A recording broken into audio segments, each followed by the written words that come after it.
हम पहले ये वीडियो देखते हैं।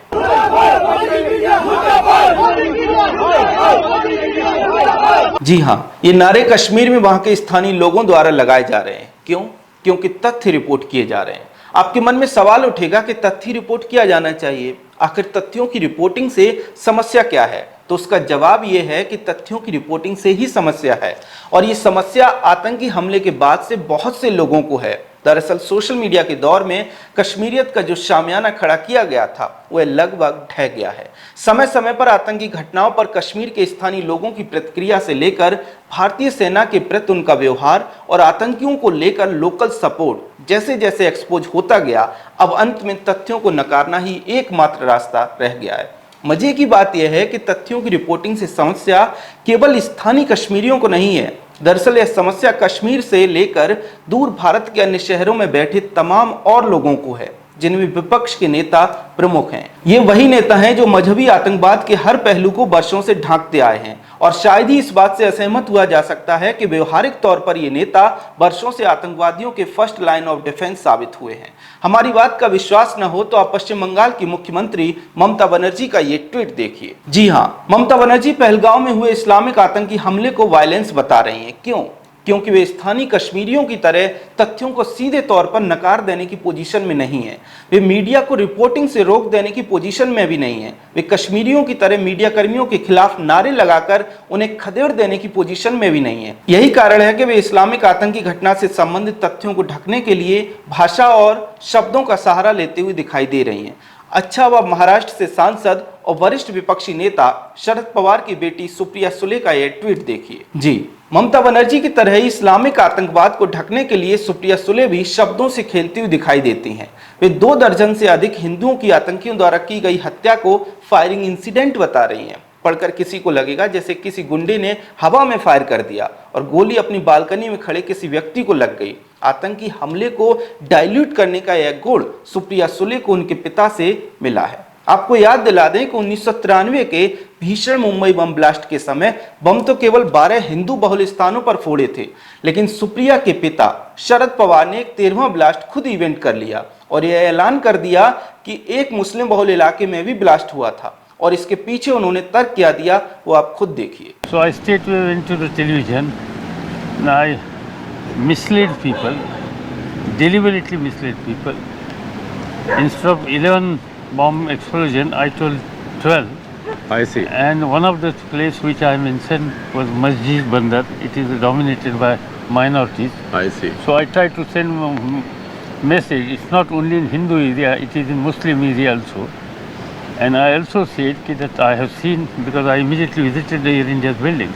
I said that I visited Air India's building, and material which has been used is essentially this type of material is used by some of the southern Indian side, some terrorist organization, and I tried to finger Sri Lankan side some organization. So that was also a deliberate fudge. That was also deliberately fudge because I want to divert this attention from Muslim angle to other areas. तो पहलगाम आतंकी हमले के बाद सुप्रिया सुले ने जो किया वह उन्हें विरासत में मिला है, और उन्होंने जो लिखा उसे देखते हुए कहा जा सकता है कि शरद पवार की इस्लामिक आतंकियों को कवर फायर देने की विरासत सुरक्षित हाथों में है।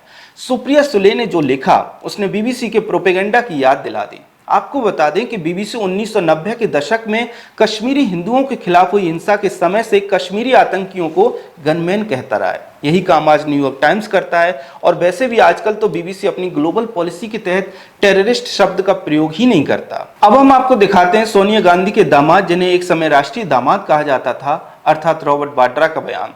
रॉबर्ट वाड्रा ममता बनर्जी और सुप्रिया सुले से एक कदम आगे हैं। क्यों? यह जानने के लिए आप उनका ये बयान देखिए। You know, in our country, we see that this government will try and show that, talk about Hindutva, and, the minorities feel uncomfortable and looking at identities and then killing somebody. That's a message. Also sending a message to the Prime Minister of our country. Why? Because Muslims are feeling weakened. The minorities are feeling weakened. सुना आपने, देश में हिंदुत्ववादी राजनीति हो रही है और इससे मुसलमानों को डर लगता है, इसलिए हिंदुओं को मारने वाले इस्लामिक आतंकी अपनी जगह सही हैं। वाड्रा ममता बनर्जी और सुप्रिया सुले से एक कदम आगे इसलिए हैं क्योंकि वे सीधा आतंकियों के बचाव में उतर गए। वे भी टेरर और टेररिस्ट का बचाव कर रहे हैं, लेकिन अपनी तरह से। दरअसल देखा जाए तो कोई शाब्दिक ट्विस्ट देकर या तथ्यों को नकार देना आज भारत में आतंकवाद की रक्षा का एक बड़ा जरिया है। तथ्यों को सीधा नकार देना विपक्षी नेताओं द्वारा ट्विस्ट दिए जाने के बाद का स्टेज है। क्यों? क्योंकि नेताओं द्वारा दिए जा रहे ट्विस्ट को सोशल मीडिया पर आजकल तुरंत पहचान कर उन पर सवाल खड़ा कर दिया जाता है। यही कारण है कि अब प्रोपेगेंडा के अंतिम स्टेप के तौर पर तथ्यों और सत्यों को सीधे तौर पर नकार दिया जाता है। और हम अगर नैरेटिव में इन दोनों एस्पेक्ट्स को देखें तो ये कह सकते हैं कि देश बहुत बड़े इंफॉर्मेशन वॉर के सामने खड़ा है और उसके पास इससे लड़ने के अलावा और कोई चारा नहीं है। हम क्या कहना चाहते हैं उसे आप एक उदाहरण से समझें। विवेक अग्निहोत्री ने कश्मीर फाइल्स में 1990 के दशक में कश्मीरी हिंदुओं पर हुए अत्याचार को दिखाया, तो उस मूवी को तरह तरह से डिस्क्रेडिट करने की कोशिश हुई, उसे प्रोपेगेंडा बताया गया। इस काम के लिए एक पूरा इकोसिस्टम खड़ा हो गया और इसके लिए पत्रकारों, संपादकों, बुद्धिजीवियों, नेताओं और यहाँ तक कि फिल्म एक्टर्स और फिल्म मेकर्स का भी सहारा लिया गया। ठीक इसी तरह से द केरला फाइल्स बनी तो उसे भी ऐसे ही नकार दिया गया। क्यों? क्योंकि वह तथ्यों पर बनी थी और चूंकि तथ्यों से लड़ा नहीं जा सकता, इसलिए कुतर्क, प्रोपेगेंडा और सीधे तौर पर डिनाइल का इस्तेमाल करना पड़ा। इन दोनों फिल्मों को इकोसिस्टम द्वारा जिस तरह से डिस्क्रेडिट किया गया है वह अपने आप में एक केस स्टडी है। यही काम पुलवामा में हुए टेररिस्ट अटैक के बाद किया गया था। इस टेररिस्ट अटैक के बाद जो नैरेटिव बना उसमें तरह तरह के डाउट्स क्रिएट किए गए। इंटेलिजेंस इनपुट से लेकर सेना को हवाई जहाज मुहैया नहीं कराने तक और IDX पुलवामा कैसे पहुंचा जैसे सवाल से लेकर सेना में कोई रिपोर्ट न होने तक हर को तर्क का सहारा लिया गया। और जब इन सब का फायदा नहीं हुआ तो 5 वर्ष बाद जम्मू और कश्मीर के तत्कालीन गवर्नर सत्यपाल मलिक को मैदान में उतार दिया गया, जिन्होंने अपनी कलम से नई मनोहर कहानियां लिखी। अगर आपको याद ना हो तो हम याद कराए देते हैं। He was in national Corbett park, अपना शूटिंग करा रहे थे, वहाँ फ़ोन नहीं होता है। वहाँ से बाहर निकल के ढाबे से उन्होंने मुझे फ़ोन किया, सतपाल क्या हुआ? मैं कहा साहब ऐसा ऐसा हुआ, मैं तो बहुत दुखी हूँ, ये सिर्फ हमारी गलती से हुआ। आप सोच रहे हैं कि तथ्यों को नकारने के लिए एक इकोसिस्टम किस स्तर तक जा सकता है। वह गवर्नर जैसे महत्वपूर्ण पद पर रहे एक व्यक्ति से कहलवा सकता है कि भारत के प्रधानमंत्री को उसके साथ बात करने के लिए ढाबे से फ़ोन करना पड़ा। और ऐसे प्रयासों का उद्देश्य क्या है? उद्देश्य केवल एक ही है, टेरर और टेररिस्ट को सुरक्षा कवच देना, उसे ढकना। पुलवामा टेरर अटैक में टेररिस्ट के अपने वीडियो में कही गई बात उसके अपने स्टैंड को दरकिनार कर दिया गया। टेररिस्ट आदिल अहमद दार ने हिंदुओं और गौमूत्र को लेकर जो कहा था उसे पूरी तरह से नजरअंदाज कर दिया गया। सरकार पर सवाल उठाए गए और बाद में जवाबी कार्रवाई के तौर पर देश की एयरफोर्स ने बालाकोट पर हवाई हमला किया, तो उसके तुरंत बाद सबूत मांगे गए और अंत में यह कहा गया कि चूंकि पुलवामा अटैक से राजनीतिक लाभ सत्ताधारी भाजपा को मिलता, इसलिए मानकर चलना होगा कि पुलवामा में टेरर अटैक सरकार ने करवाया। अब अगर भारत में बैठे लोग और वह भी राजनीतिक दलों की जिम्मेदार पदों पर बैठे लोग बिना सबूतों के इस तरह का नैरेटिव गढ़ेंगे तो जाहिर है कि पाकिस्तान उसका फायदा उठाएगा और पाकिस्तान ने यही किया। ये भारत के विरुद्ध इंफॉर्मेशन वॉरफेयर नहीं तो और क्या है। बड़ी बेशर्मी के साथ तथ्यों को नकार देना आखिर क्या दिखलाता है? लंबे समय से सवालों को बड़ी आसानी से गोदी मीडिया का सवाल कहकर नकार दिए जाने का नैरेटिव आसानी से डेवलप कर लिया गया है ताकि जरूरत पड़ने पर इस्तेमाल किया जा सके। गोदी मीडिया जैसे शब्द देकर रवीश कुमार ने आतंकियों के समर्थकों को जो सुविधा दी है उसके लिए उन्हें एक बार फिर से मैग्सेसे का अवार्ड मिलना चाहिए, क्योंकि तथ्यों को नकार देने और सत्य को दफनाने के लिए इसकी खोज उतनी ही महत्वपूर्ण है जितनी मानवता के लिए आग की खोज महत्वपूर्ण थी। अभी हाल ही में हमने देखा कि पश्चिम बंगाल के मुर्शिदाबाद जिले में जब हिंदुओं के ऊपर हमला हुआ और उसके बाद जो बड़ी संख्या में हिंदुओं को अपना घर छोड़कर जाना पड़ा, तब पहले ये कहा गया कि बिहार से लोगों को लाकर ये हमला करवाया गया, फिर ये कहा गया कि लोगों को बांग्लादेश से मुर्शिदाबाद लाकर ये हमला करवाया गया, उसके बाद ये तक कहा गया कि मुर्शिदाबाद में जो भी हुआ वह बीएसएफ की देखरेख में हुआ और इसके लिए बीएसएफ दोषी है।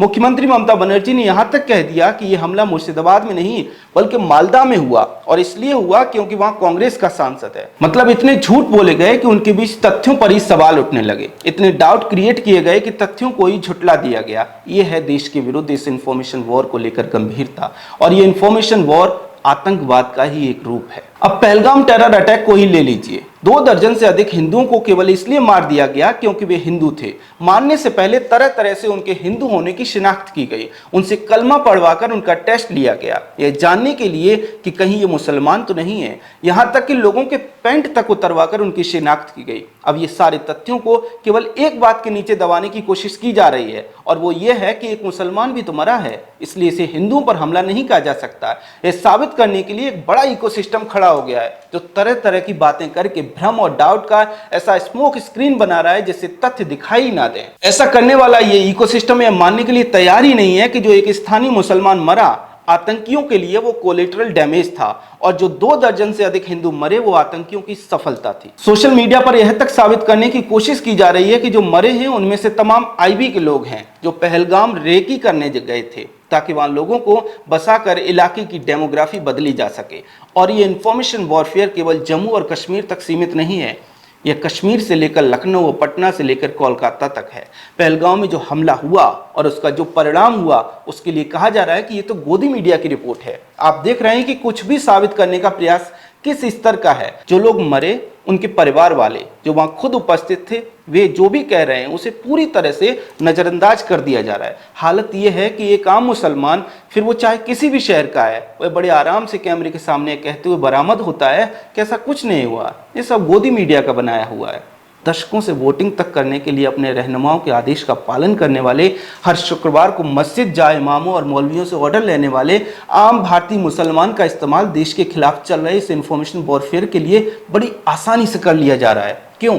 क्योंकि उसे शायद किसी उम्मा पर विश्वास है, उसे अपने मानवता या देश के वर्तमान की चिंता नहीं है, उसे अपने भविष्य की भी चिंता नहीं है। वह जन्नत में अपनी एंट्री और वहां रहते हुए मजे लेने के अपने सपने में डूबा हुआ है। जन्नत में उसकी एंट्री का रास्ता काफिरों की मौत से निकलता है और इस चक्कर में उसका विश्वास किसी संविधान, कानून, सरकार, नौकरी, वेलफेयर का मोहताज नहीं है। देश में फैले इंफॉर्मेशन वॉरफेयर को लेकर आपका क्या कहना है कमेंट सेक्शन में हमें जरूर बताएं। अगर आपको हमारा कंटेंट पसंद आता है तो हमारे चैनल को फॉलो भी कर लें। जय हिंद।